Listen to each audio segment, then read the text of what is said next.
മഴയായതുകൊണ്ടിട്ട് മീൻ മേടിക്കാൻ വേണ്ടി പോകാൻ ചെറിയൊരു മടി കേട്ടോ. നമുക്കിവിടെ രാവിലെ തുടങ്ങിയ മഴയാണ്, ഇതുവരേക്കും തോർന്നിട്ടില്ല. അപ്പോൾ മഴയുടെ പാട്ടിന് പെയ്തുകൊണ്ടിരിക്കട്ടെ. നമുക്ക് നമ്മുടെ ഉച്ചയൂണിൻ്റെ പരിപാടി നോക്കാം കേട്ടോ.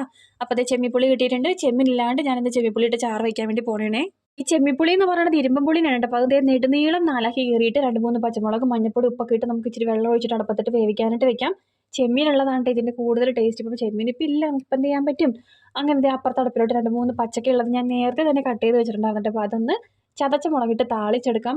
ഈ ഗ്യാസ് അടുപ്പിൽ എണ്ണ പൊട്ടിത്തെറിച്ച് വീണ ദൈവമേ, എല്ലായിടവും എണ്ണമയമാണ് കേട്ടോ. അപ്പോൾ അപ്പോഴപ്പോഴേ തുടച്ച് മാറ്റാനാണേ. അങ്ങനെ പച്ചക്കനെ വേഗം തന്നെ അടുപ്പത്താക്കിയിട്ടുണ്ട് കേട്ടോ.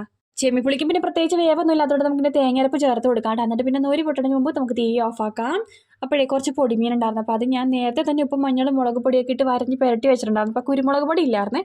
അപ്പോൾ അതും കൂടെ അത് ഇട്ടിട്ട് നന്നായിട്ടൊന്ന് പുരട്ടി അങ്ങോട്ട് മാറ്റി വെക്കാം. എന്നിട്ട് ദേ നമ്മുടെ ചാറിനകത്തോട്ട് കടുകൊക്കെ വറുത്തിടുന്നുണ്ട് കേട്ടോ. ഇനിയിപ്പോൾ നമുക്ക് മീൻ വറക്കാനായിട്ട് അടുപ്പത്തിട്ടായിട്ട് നമ്മൾ തിരിച്ചു മറിച്ചൊക്കെ ഇട്ട് മൊരിയിച്ചെടുക്കാം. മണങ്ങാണ് കേട്ടോ, നല്ല മുഴുത്ത മണങ്ങാണേ. പിന്നെ മണങ്ങല്ല, അപ്പോൾ ഞാൻ വറക്കാൻ എടുത്തിട്ടുണ്ട്. പിന്നെ അതിൻ്റെ അകത്ത് കുട്ടനും വേറെ കുറച്ച് സാധനങ്ങളൊക്കെ ഉണ്ടായിരുന്നു. അപ്പോൾ അതൊക്കെ ഞാൻ വേറെ മാറ്റി വെച്ചിട്ടുണ്ട് കേട്ടോ. നമുക്ക് രാത്രി അത് വറുത്തെടുക്കാവേ. അങ്ങനെ മീനും കൂടെ വറുത്ത് കഴിഞ്ഞപ്പോഴത്തേക്കും റേഷനരി ചോറും തേങ്ങാച്ചാറും പച്ചക്കയും മീൻ വറുത്തത് കൂട്ടി ഒരു പിടി